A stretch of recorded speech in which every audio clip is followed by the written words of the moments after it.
Banks and financial institutions are actually making inroads into working with digital assets and stablecoins. After the event, we've got the passage of the Genius build. I can only see a path moving forward with that. But the revolution has to become a lot more boring first. The revolution's getting co-opted. And in a way, this is a great thing. Cross River Bank, figuring out how can we extend this without overreaching our bank charter. You could send money to London in seconds instead of waiting days. I think really the right time to launch this conference would have been 1 year before, but this is the second best time and it really worked out for us. At the start of May, we had only sold 400 tickets. And then in the last 2 weeks alone, I think we sold 500 tickets. Or what was it like when you started getting the feedback and we need to continue this? People had conditioned me to believe that everything was going to go wrong at the last minute. And so I got really cocky and decided, hey, we're going to make it a 3-day conference. Some of the most expensive and complex things to pull together. And like I mentioned, you did it in New York.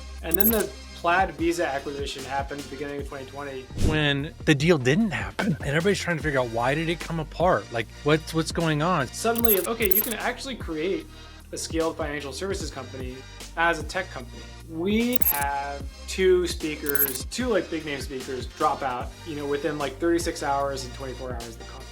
And luckily, Simon Taylor and Jason Yanowitz both said, okay, yeah, we'll just come and we'll just talk about stablecoins. And so they backfilled and they had, I thought, one of the most engaging sessions for an hour on stage. Welcome to Fintech Confidential, bringing you the people, tech, and companies that change how you pay and get paid. You're building a fintech product. You want to offer digital assets, but wallets? That's the hard part. Security, compliance, key orchestration, blockchain integration.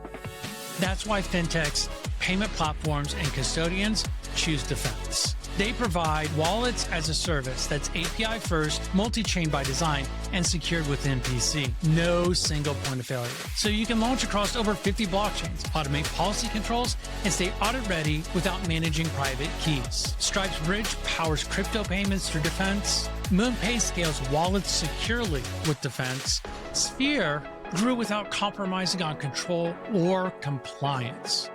Even major FIs like Fidelity, ABN AMRO, as well as custodians like Zodia and Tungsten trust Dfns to power their on-chain infrastructure. Developer ready, compliance approved, production grade from day one. If you're building in payments, exchanges, OTC desks, market makers, or DeFi, Dfns wallets work the way you need them to. Request your demo at fintechconfidential.com/DFNS. Dfns, secure wallets built right. Welcome to Fintech Confidential series Leaders One-on-One, where we sit down with fintech leaders to learn about what drives their passion for fintech and their leadership lessons. I'm your host, Ted Huff, and today's guest is Nik Milanović, founder and fintech enthusiast in chief at This Week in Fintech. Nik, it's fantastic to have you here, and welcome to Fintech Confidential. I've been looking forward to this conversation for quite a long time. Ted, thank you so much for having me here. I don't know what took us so long in getting this together, and I appreciate you reaching out and setting this up. I think one thing that you might have left out is that I'm also a longtime listener and admirer of Fintech Confidential. So for me also, this checks a big box, and I'm happy we finally get a chance to sit down. Thank you, Nik. I appreciate that. And for those of you who don't know Nik, which I can't believe there is anybody who doesn't know of him, let me paint a really simple picture. I mean, this guy's had a remarkable 2025, being the founder and fintech enthusiast in chief of This Week in Fintech. And when I say it's the largest community, I really mean it. I mean, they've got over 200,000 members globally. And as we're recording this, I think the last newsletter I got from you, Nik, was it said 220,000. I'm pretty sure by the time that this produces and goes out to the audience, it's probably going to be 250, maybe even more than that. Man, it's been really good. And the thing that really caught my attention this year is that, Nik, you didn't just rest on building an incredible community. You decided to do the crazy thing and found StableCon. And it is one of the most influential conferences on stable coins and digital payments. And even in your inaugural event, you were able to attract over 1,000 industry leaders. And on top of that, to New York City, one of the most expensive cities in the world. But as I look at all of this stuff, I mean, this isn't your first time playing big. I mean, you cut your teeth at some serious places. You had Google Pay and Pedal and Funding Circle, and you're even a general partner at the FinTech Fund and investing in the next generation of FinTech startups. Now, with This Week in FinTech serving as this global hub connecting FinTech professionals, stablecoin, it represents something much, much bigger, at least in my mind. And I love the fact that you have placed this bold bet that stable coins are the future of digital payment. Ted, I think that's the best introduction I've ever gotten. I'm going to need to cut that clip and send it to my mom. But you found a way to basically capture my entire career in 5 minutes. And so I didn't know it could be distilled down to that, but that was perfect. I really appreciate you having me on the show and the thoughtful intro. Particularly fun talking to you about this because I feel like even though in different places we've had such similar trajectories, being these fintech journeymen where, people know you because of the Ted Huff show and know you because of Fintech Confidential. But you also, were in leadership positions at Heartland and TSYS and Nuvei. It's kind of the fintech inside baseball where if you know fintech, you know that these are big names. But to the outside world, there's only a few things that really stand out to people. So I think this year, to your point, StableCon's the most visible thing that I'm working on, but we've both been kind of in this game for the long haul and hopefully a lot longer now. It's been 26 years that I've been in this game. I've worked at some major companies, a number of startups, launched a couple startups myself, have an advisory firm. I mean, all these different things. But the funny part is, I think the first time that you and I started interacting was back around the pandemic time on Clubhouse, in the Clubhouse days. And, one of the things that I've admired about you and what This Week in FinTech have done is just the sheer consistency and the value that you guys have brought to the forefront of this industry in a way that is relatable. And I think that's one of the things that you've been able to also do with StableCon is make it relatable to who are looking to make a big splash in the stable coins and digital assets. And honestly, when I saw the announcement of StableCon, I was like, dude, that is freaking cool. But I'm like, wait a second. In the US, nobody wants to touch digital assets. I'm working with a bunch of banks that are all really curious, but they really didn't want to do anything with it. So I was like, oh man, this is going to be an uphill battle for them. But you must have known something that the rest of us didn't, because this year, after the event, we've got the passage of the Genius bill that makes it super, super simple. And I shouldn't say super simple, super clear for what's going on around stable coins. And I can only see a path moving forward with that. But before I dive into StableCon and stable coins and figuring out all this other fun stuff, help us understand, like, what was the beginning of fintech for you? Can you tell us about your first role in fintech, what initially drew you to the space, and how it's led all the way up to starting a physical conference? Well, you'll get this, but back when we started in fintech, nobody was calling it fintech. And I look at your resume and I see Heartland and I'm like, oh, that is inside fintech for people who know fintech. That's one of the OGs in the space. And maybe after this call, I can get your skincare routine because I gotta say, for being in fintech for so long, you're looking great.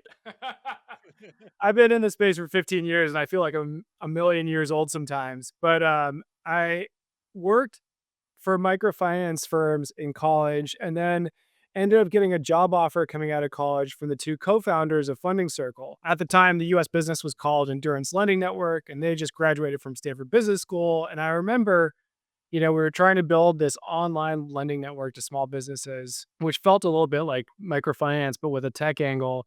And we were going around pitching investors for our seed round. We had raised a small pre-seed from this group called Investment Group of Santa Barbara, who actually, if you look at their track record, they have a lot of other big wins under their belt, even though they're very stealthy.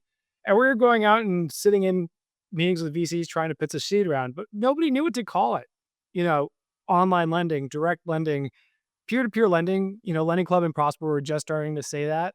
But nobody was talking about fintech. And, this was in 2012. So already a lot of pretty scaled fintech players, Wealthfront, Betterment, Robinhood, all part of the kind of new class operating out of San Francisco, not to mention the real OGs, the PayPals of the world, obviously, TSES, Nuvei. And then I don't know if, where you would put it, but it felt like 2019, all of a sudden, fintech started picking up momentum. And then the Plaid-Visa acquisition happened at the beginning of 2020. Almost happened. Almost happened. What is this fintech thing? What is fintech? What should I be in fintech? What do I do about fintech? Yeah, that was an interesting thing that really happened. I think you're right on point when you say that the world really started to ask what is fintech when Visa made the announcement that they were going to acquire Plaid. And everybody's like, oh, okay, big Visa company is going to buy this technology company, no big deal. But I think what really opened up everybody's eyes to, hey, this may be something, this may be an area of interest, really was when the deal didn't happen. When it all came apart and everybody's trying to figure out why did it come apart? Like what's going on? So everybody started to dive into what it really meant and what it could have enabled and what it could have done. And the idea of just money getting moved or an account that it gets held in has like completely exploded into all these different areas of financial technologies. And I mean, fintech had been talked about a couple, probably was about 2013-ish is about when the moniker started to come in.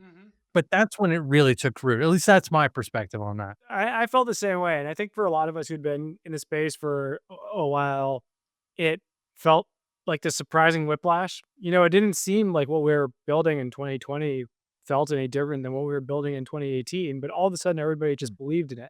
And I think there was kind of a cultural change that came with that Visa Plaid deal, which was that if you really wanted to build a big financial services product or institution before, you had to build it at a bank, or you had to build it at a fund, or you had to create it through a consortium like Visa originally. Suddenly it looked like, okay, you can actually create a scaled financial services company as a tech company. Maybe Wealthfront and Betterment didn't become the next Charles Schwab and Vanguard, but Nubank is the biggest bank by market cap and number of customers now in Brazil. I have to double check this, but possibly in Latin America. And so you're starting to see that there are companies started as true tech companies that are not bank spinouts or not bank special projects that are actually going head to head with banks and winning on scale. And that was the first moment that you really said, oh, this might be possible because Visa's buying an API provider for $5 billion. Okay, there's a real opportunity here. It's interesting as you bring up Nubank is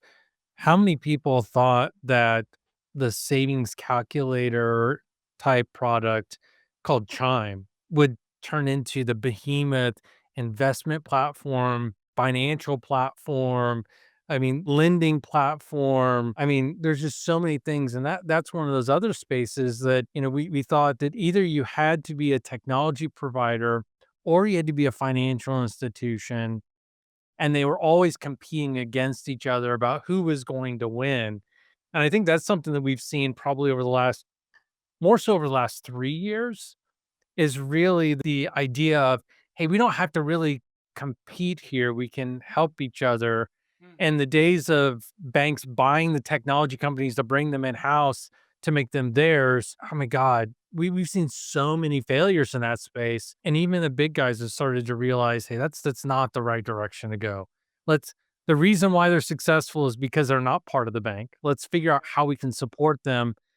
And we're seeing financial institutions like Finwise and Column Bank and Cross River Bank, to name three, that are very technology forward, really figuring out how can we extend this without overreaching our bank charter. And that's another area that I think has really set up the 3.0 version of fintech that's coming into play. Yeah, people are so fickle in this space.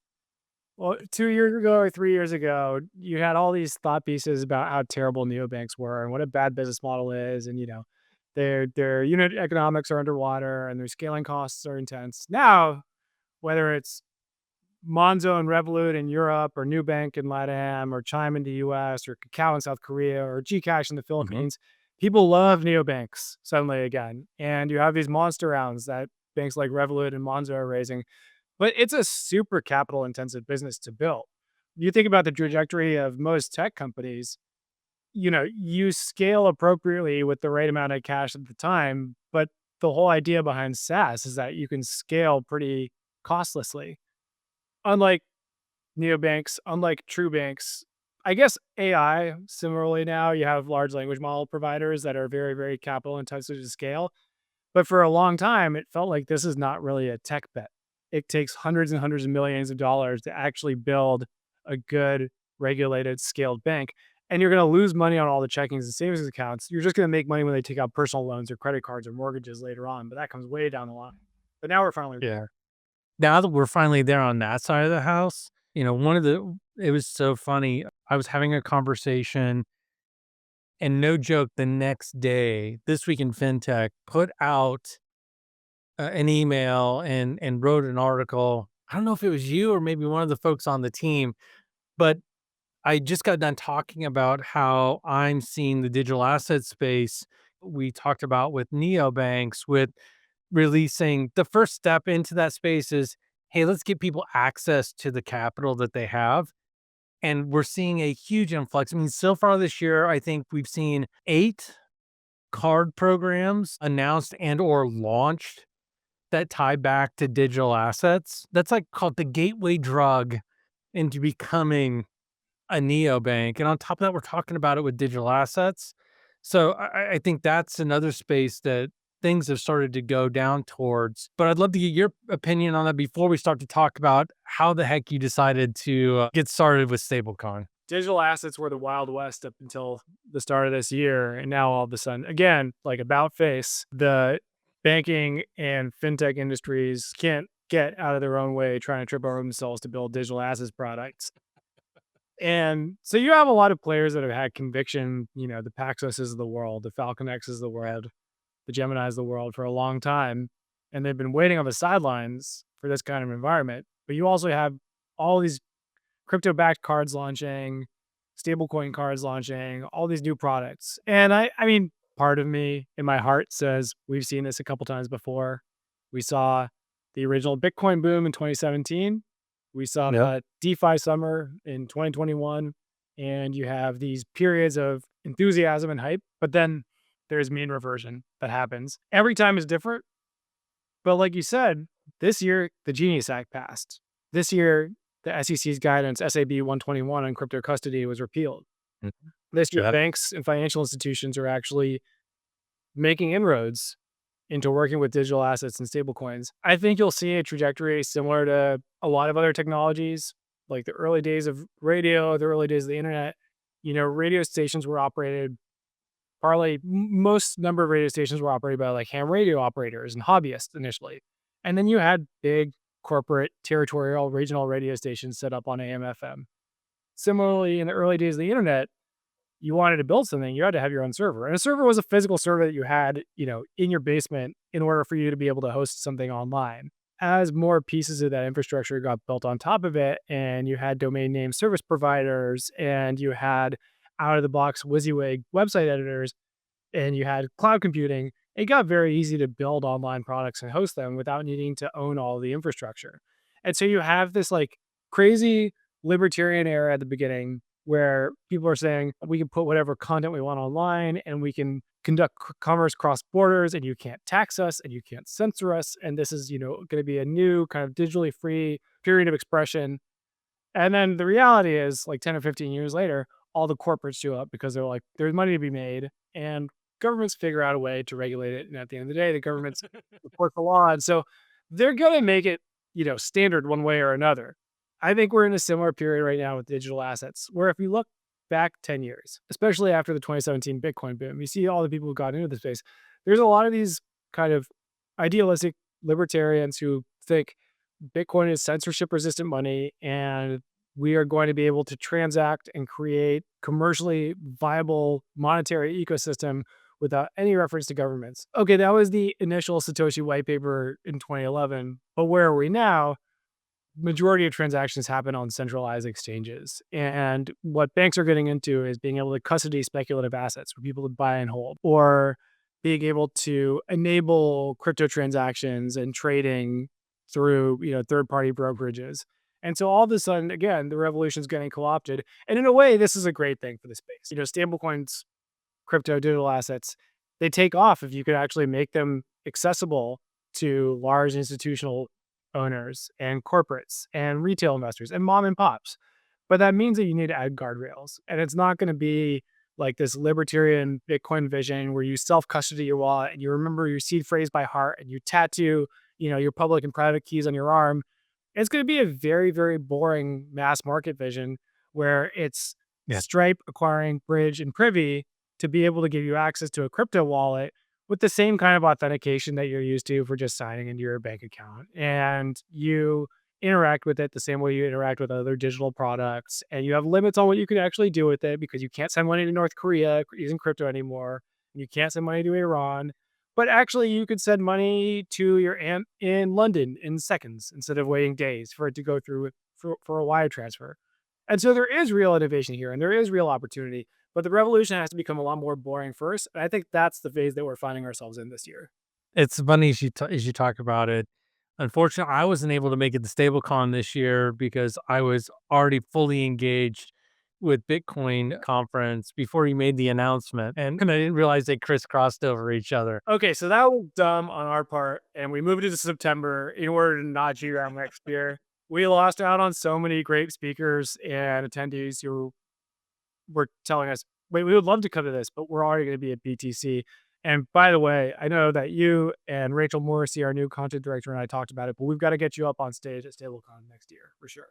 No, I'm excited about that. I talked to Rachel later this week, so we're gonna work all that fun stuff out. But man, I've done the hard task of doing an in-person event, nowhere near the size that you've done. I mean, I think ours was like first one was like 250, the next one was like 500, the third one we were hitting like the 750 mark. I never approached that 1,000 person mark. Walk us through that decision-making process when you sit here like, you know what? The world, what it really needs is a conference that is just purely focused specifically on stable coins. So we got a little bit lucky with the timing. I'll admit it. Things happen to work out for us, but they may not have. I think really the right time to launch this conference would have been 1 year before, but this is the second best time and it really worked out for us. We were talking last fall in September, my COO and I, about how, actually, so let me back up. This Week in FinTech turns 6 years old this month. Actually, next week is our 6-year anniversary. And in those 6 years, people have said frequently, hey, you guys should organize a conference. You guys should do a conference. But to me, it just didn't really seem like there was that much of an interesting opportunity to organize yet another FinTech conference or yet another crypto conference. Right. There's already Money 2020, there's already Finovate, there was already FinTech Week. I took a list earlier this year and we created a list. There are globally, I'm just going to talk globally. How many? Wait, can I guess? Good. I guess that there are like 85 FinTech conferences globally. You are so woefully underestimating the number of conferences that we were able to find. We are well over 250 conferences related to fintech and or have fintech in the title. So that's what I'm saying. People on the team, people we met with at our smaller events have said for years, like, hey, would it be interesting to throw a conference? And I just never really felt like there was an opportunity. You know this feeling. If you're working on something, you want to be able to sink your whole personality and your passion into it. And it needs to be new and different and meaningful. Nobody really wants to build the Me Too product. And so that's how I felt. And last year, we, we're talking in September, my COO, Dennis, and I had been investing in stablecoin companies for a few years, companies like Zero Hash and Rise, Payroll, and Mesh, and Braille, and I feel so bad I'm probably forgetting like 5 or 6, but there are a few others. This was a pretty interesting area of product innovation, and you had companies like Circle and Tether that were actually scale. And yet there wasn't really a Monday 2020 style conference for this space. And it's not really fintech because it is a blockchain product. And it's not really crypto because, let's be realistic. People who are going to crypto conferences are primarily interested in asset speculation and number go up. Oh, yeah. Not all of them, but that is a big driver. And so this is this kind of, this is like overlap of the Venn diagram where it's like partly banking and partly fintech and partly crypto. And it's just going back to the original Satoshi paper, this is really the vision. Let's create a new system of money that's digital. Emails are a digital messaging system, and you don't fax out, you don't print out a piece of paper and then upload it to your email and then have it send to the other inbox and then print it on the other side. It's just net digital native. So we've stopped using fax machines is what you're saying. Yes. We're stopped using fax machines, and we need to stop using the fax machines of money. And stablecoins are the way that we get past that. You have a lot of companies that paper over ACH or RTP or FedNow and paper over correspondent banking systems and use omnibus treasury accounts in order to move money back and forth between accounts that they hold on both sides. And all these things are nice, but they're basically papering over the fact that like the on-ramp and the off-ramp is a bank on both sides, and banks can take some time to process money. Stablecoins don't. Blockchain allows you to get around that for the first time, and it removes kind of that need to have double entry bookkeeping where you have to like reconcile that the transaction is moving out of the proper accounts on both sides because it's all settled on chain.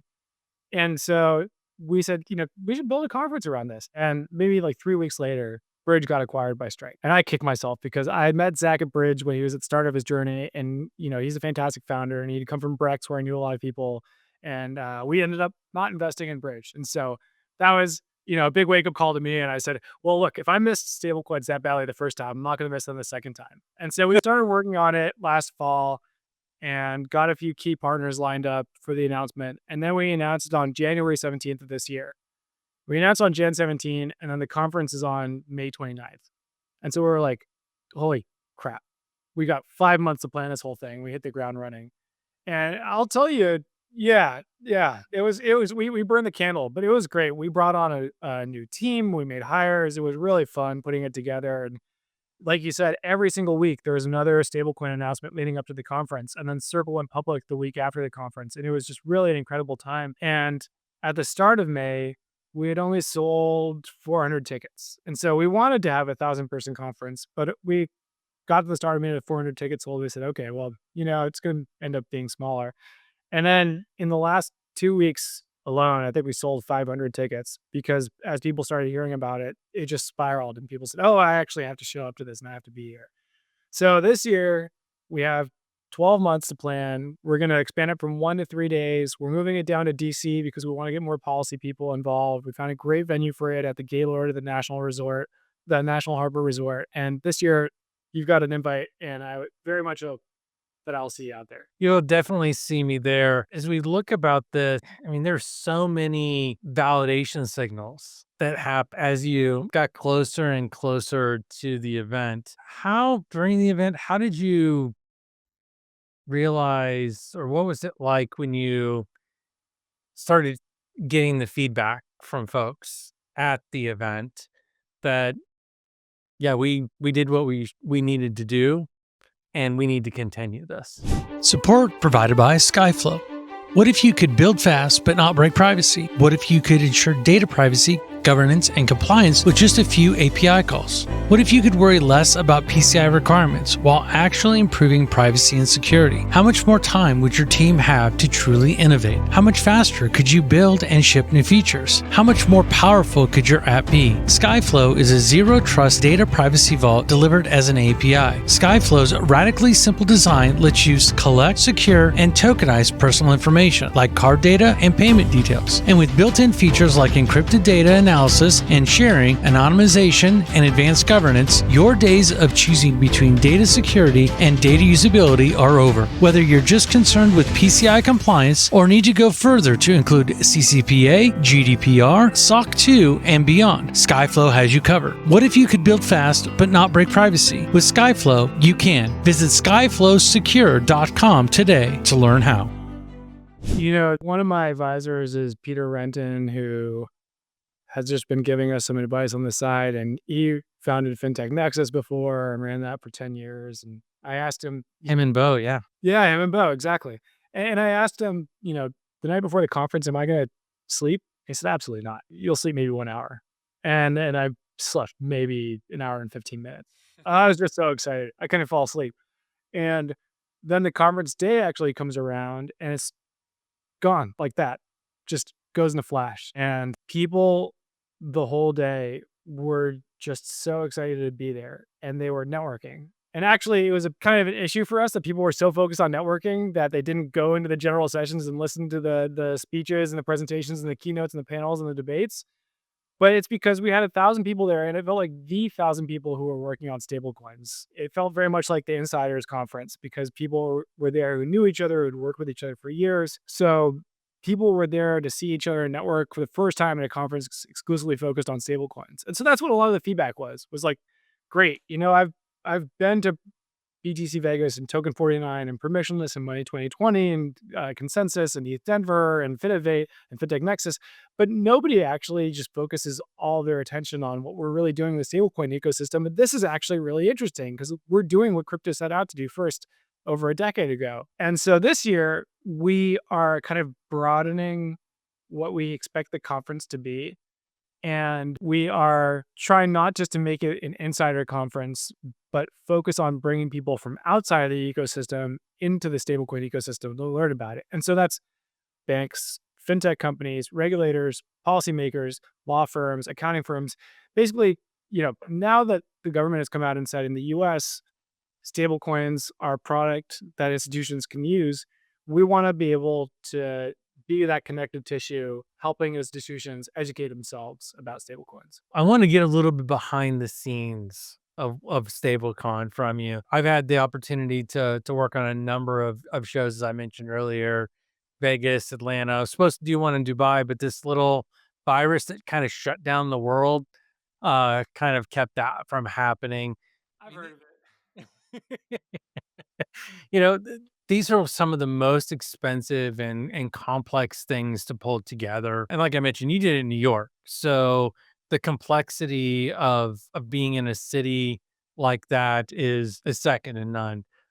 What were some of the biggest challenges that you ran into launching your first conference and in New York City that kept you up during the night? I mean, you mentioned getting an hour, maybe an hour and a half of sleep. What was the things that were keeping you up on a regular basis for launching the show? It's a good question, and I feel like I shouldn't say this because I'm just calling down the wrath of God or bad karma or whatever it is, but people had conditioned me to believe that everything was going to go wrong at the last minute, and there's going to be some kind of big disaster, and we would have to deal with it on the fly.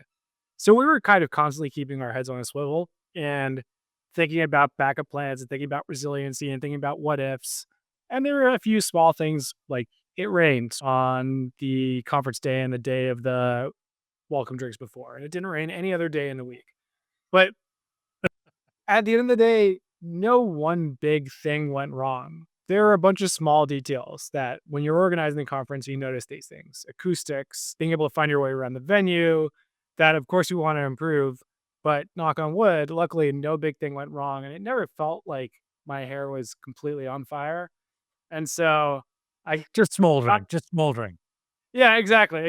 Just like I had some kind of light coals in the back of my head. And so I got really cocky and decided, hey, we're going to make it a 3-day conference. And we're going to put it in a city that I don't live in, where I can't just like walk over and talk to the venue. And we're going to put a big marketing budget against it. And we're going to try and get people that I'm not connected to, who are not fintech readers and not stablecoin operators, to come next year. And so I'm sure if we have this conversation again a year from now, I'm not even going to have any hair left. I'm going to have big bags under my eyes and say, okay, well, this is actually the hard conference that everybody told me it would be.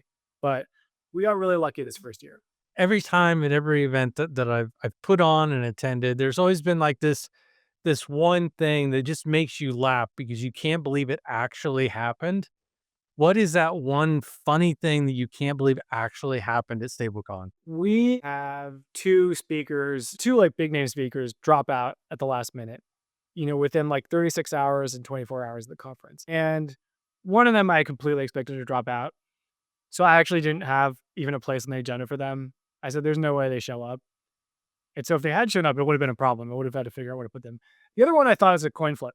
They'll either come or they won't come. And they didn't end up coming. And So I had to backfill and find somebody else to put on stage really quickly. And luckily, Simon Taylor from FinTech Brain Food and the Tokenized podcast, and Jason Yanowitz, the founder of Blockworks and Digital Asset Summit and Permissionless, both said, okay, yeah, we'll just come and we'll just talk about stablecoins. Just give us a topic and we'll talk about it. And so they backfilled and they had, I thought, one of the most engaging sessions for an hour on stage. But I remember when that second speaker dropped out, I thought, crap, this is something that we put out marketing about. This is something that people are showing up to see. And all of a sudden they just decided that they don't want to do this. So that was a moment. So you've been pretty vocal about when people get really skeptical about stablecoin, especially when they're like, yeah, I'll believe it when I see it. After hosting StableCon, what have you seen change in the perspective of industry leaders? And what do you think, how do you think they are looking at it now versus what may just be marketing speak? Look, I think we have a variety of perspectives and approaches in our industry and in financial services and in crypto to stablecoins.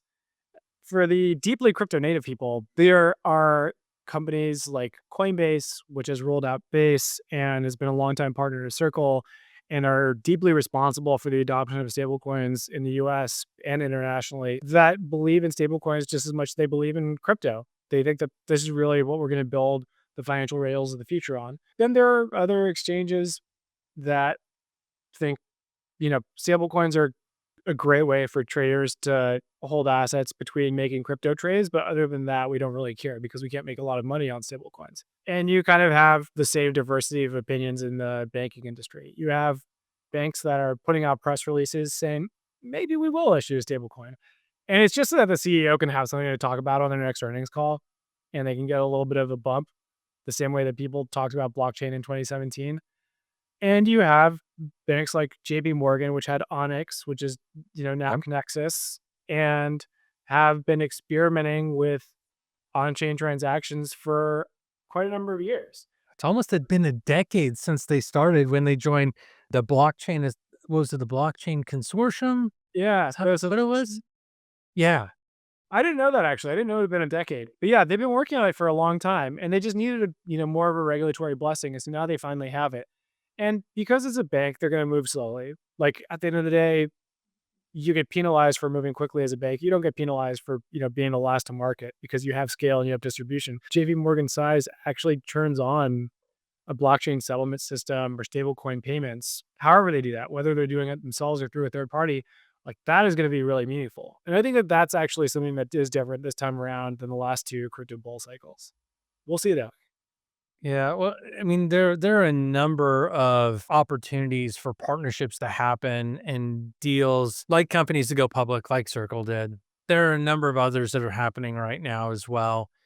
But what are some unexpected partnerships or something like that emerged from StableCon that you're like, yeah, I would have never thought about that had somebody suggested it before? That's such an interesting question. I mean, I feel like we are still very early in the stablecoin journey, but it's been really heartening to see how companies like Shopify and AWS and Stripe and even Walmart have gotten behind stablecoins and started to think about how they incorporate it into their core value proposition. And Stripe, let's see, it's August 2025. This time last year, Stripe really had no public initiatives that had to do with stablecoin payments. They had this MoonPay partnership from 2021 that had kind of withered on the vine, but it was a traditional fintech company.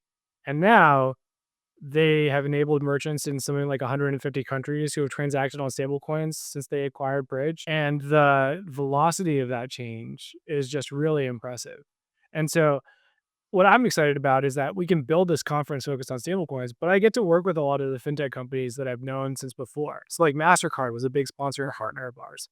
Stripe and Bridge were a big partner of ours. And I am sure that, we'll be working with other companies for next year's conference who just sound like conventional fintech companies, but it'll be Wealthfront doing like a real world asset or tokenized fund, or it'll be Chime, enabling cross-border remittances for people using stablecoins. I remember being part of some discussions when Ripple was going down the path of finding financial institutions to, and I'm going to use the wrong term, but it's the one that makes most sense to me right now, but like identifying corresponding banks to leverage for the on-ramp and off-ramp of the XRP token. And like that was really interesting to see how they position themselves as a delivery mechanism, like a Swift versus a coin or as an asset. It was really interesting to see that happen and to see how that's evolved over time.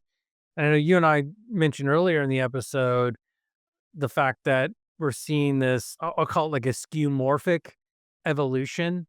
When I say skeuomorphic, what I really mean is like we're seeing the digital assets using tools that are familiar to us to make the movement happen. This is like this, we're using 50-year-old credit card technology to access the digital assets. We're seeing, especially financial institutions are starting to put the ledger side by side in a couple of scenarios. So now we're logging in to the bank portal to make a movement. Like Venmo, I can move stuff around from my Venmo balance to a digital asset, but that's another piece where just it feels like all of these different things are still in that skeuomorphic where the calendar looks like a calendar, the notepad looks like a notepad, the payment looks like a credit card, the money movement looks like an ACH or a wire. Like we're really in those things. So that's my long way of saying, help us understand this paradox. Where stablecoins represent the future, but we're still using credit cards and ACH and wires to bridge that gap. So what's really happening that people can better understand and why they should be coming to StableCon to learn more about it? I mean, I think you're hitting the nail on the head. We are in like the skeuomorphic phase of stablecoins where, you look at another early fintech company, Clinkle, who raised that $25 million seed round way back in the day. And the Clinkle experience, and this is supposed to kind of change payments of money forever. And the app looked like an ATM that would have, digital dollar bill coming out of it when you wanted to like withdraw funds. And it looked like a leather wallet. And that's skeuomorphic design. People weren't used to storing their money on their phone. And so you had to have digitally designed leather wallet with like cards that you could select.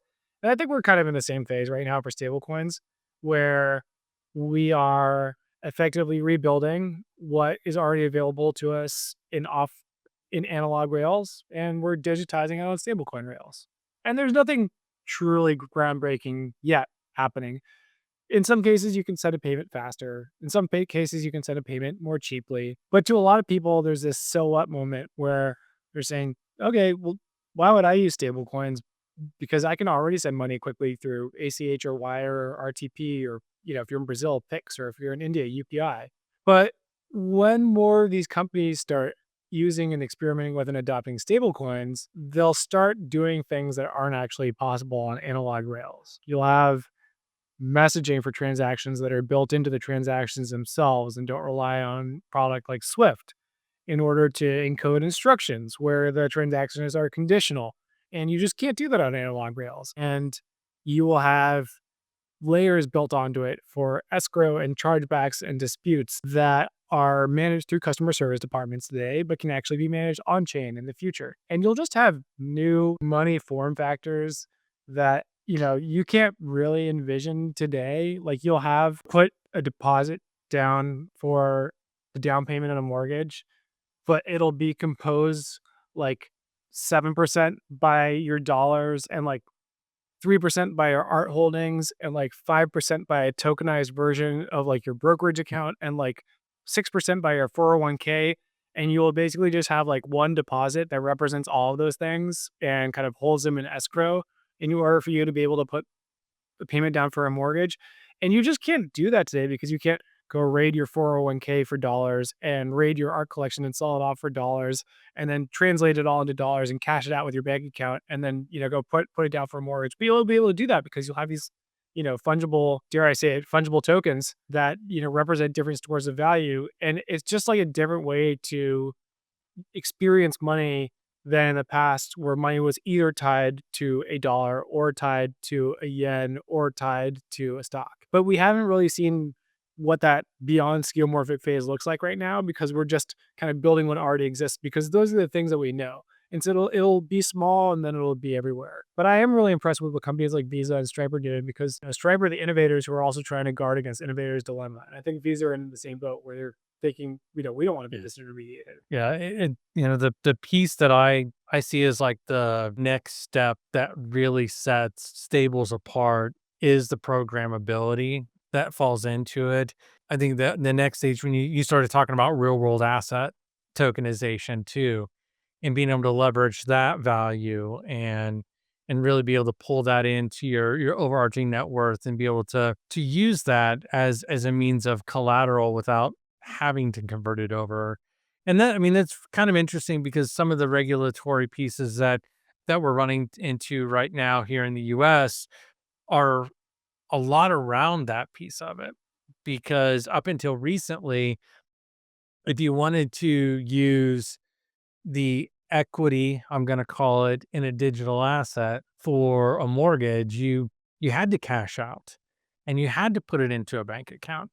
And so now you've got two taxable events happening in order just to prove and to put collateral towards something.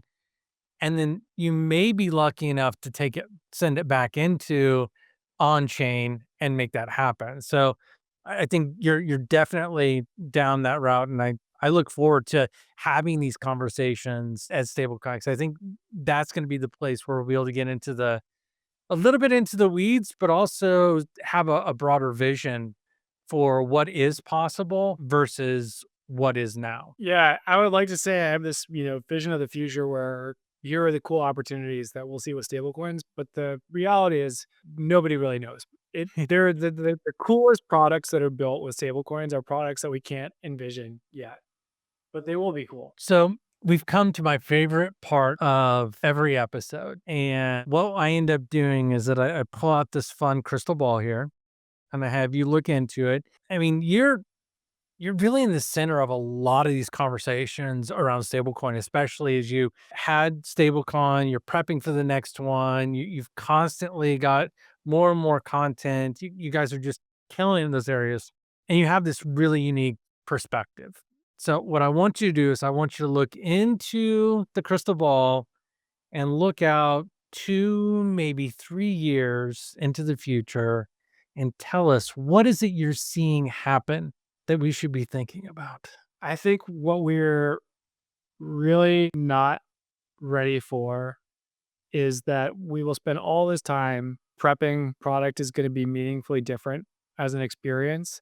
And then all of a sudden it's going to feel like overnight, every financial institution is just using stablecoins and using blockchain because it'll finally have been easy enough for them to do so. And so it'll go from this thing, I think in 2 to 3 years that people are, hyped about and promising and the future's coming. And then when the future's here, it'll feel a little boring and you will send money to pay off your mortgage or you will pay a bill to somebody who's shipping you something from China. And it's going to be really boring, but it's going to go on blockchain rails. And you may not even know.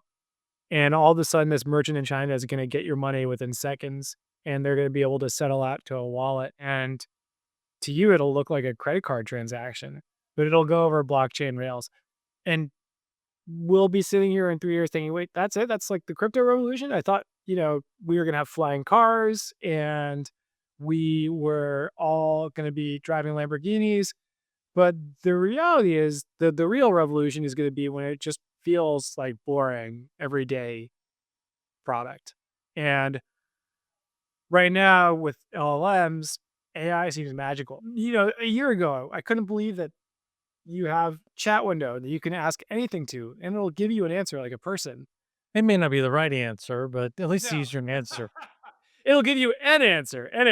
Maybe not even the answer you want, but that felt like magic. And we're going to have a generation that grows up with it that thinks, so yeah, of course. So what? Come on, of course. Yeah. Get over yourself. Everybody has the chat window that gives you magical answers.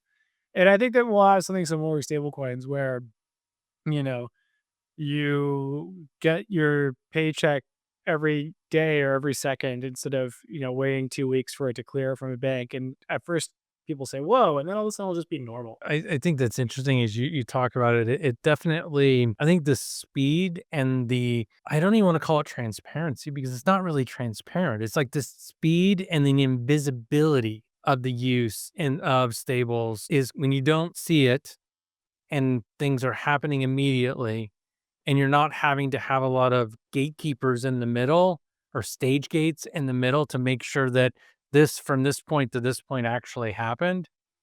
I think that's when we actually get to the point of it being a fantastic utility. Because you brought up a little bit ago Swift, and I have a lot of friends in faster payments. Spoke a lot around that as well. And it was so exciting when the ISO 20022 standard was announced, and then all this extra data and all these different things. And then now it's required for a Swift transaction, but not all the data is required. Only the minimal data is required. And again, it's just data.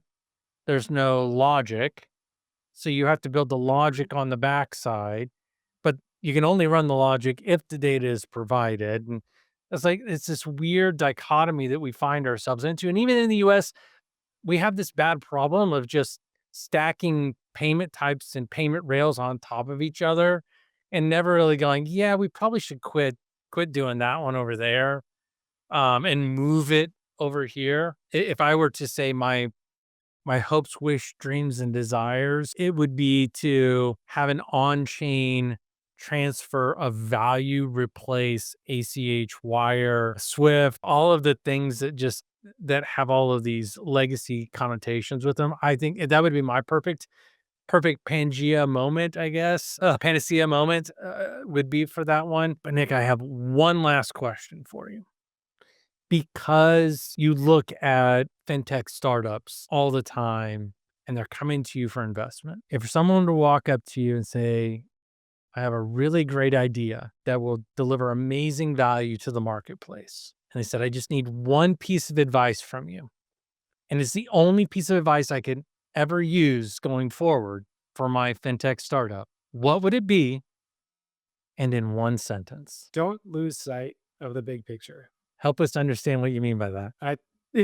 Okay, I'm gonna need a second sentence at least to describe it. But I think something specific in fintech that happens that doesn't necessarily happen when you're building a SaaS product or you're building a marketplace is that you see what seems like an obvious problem and you start attacking it.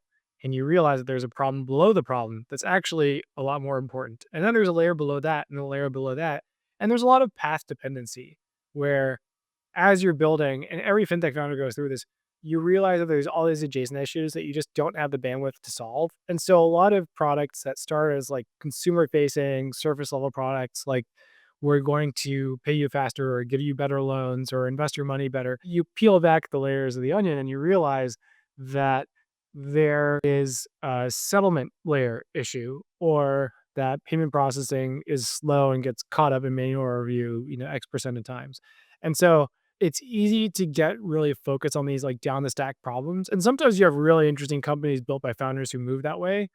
But I think it's important not to lose sight of the big picture, which is ultimately you want to be able to ladder back up to the value of building a better financial services ecosystem that you started with.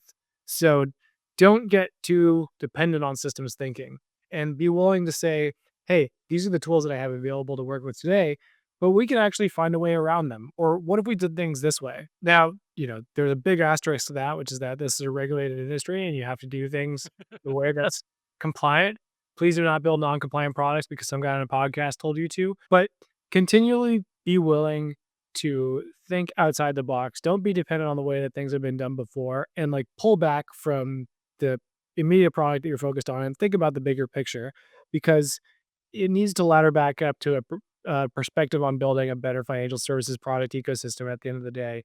And I think that keeping that kind of perspective and the big picture in mind can lead to some really interesting innovation. Wise advice, Nick. Wise advice. I appreciate you sharing that with me and the audience. Dude, this has been fantastic. I there's so many things that I want to ask you and I want to talk about. So we'll have to save that for another date. But man, I'm like I told you when we had other calls, like I'm so proud of what you and the team have been able to build with this week in fintech. I'm so excited that you had such a great inaugural StableCon event. I truly believe that is something that was needed, and I like that you focused in on something that was missing versus trying to do yet another and adding it to 251 conferences. And it's amazing to see how you've taken your experiences in the industry and really just turned it into a way to help people understand it better. And I think that's been really, really great to see. And I, again, I'm so proud to see how far you guys have taken this week in fintech. Well, thank you. I really appreciate you saying that. It's great to hear, and I'm sorry that it took this long for us to catch up after the Clubhouse days back in the day of FinTech Fridays, but it's so good to see you again. And I am also a big mutual admirer of everything you built. And so this has been a really fun conversation. Well, folks, that does it for another episode of FinTech Confidential's Leaders One-on-One series. These conversations, they're designed to give you more than just the surface level sound bites and pre-rehearsed answers. We're really here to find out and to show you how real operators think, lead, and make things happen in fintech. And so if you've got value from today's episode, make sure you go ahead and subscribe. Don't miss the next one. You can find us on Spotify, YouTube, Apple Podcasts, anywhere really that you listen or watch. And if you want to go deeper into what we're tracking behind the scenes, go ahead and sign up over at fintechconfidential.com and share it with someone who's serious about where fintech is going. And as always, keep moving forward. As we wrap up today's episode, I've got one last thing for you. If you're in the trenches fighting fraud and financial crime, you know it's a complex battlefield. That's where Hawk's AI tools for real-time payment screening, AML, transaction monitoring, and dynamic customer risk rating come into play. These aren't just buzzwords, they're game changers designed to make your compliance more effective and less of a headache. Imagine slashing through false positives with precision and giving your compliance strategy the edge it needs. Head on over to gethawkai.com to sign up for a demo and discover how their platform can revolutionize how you fight fraud and financial crime. This has been a production of DD3 Media, with all rights reserved. This is provided for informational purposes only. It is not offered or intended to be used as legal, tax, investment, financial, or other advice. We strive to provide accurate and up-to-date information, but will not be responsible for any missing facts or inaccurate information. You comply and understand that you should use any of this information at your own risk. Cryptocurrencies are highly volatile financial assets, so research and make your own financial decisions.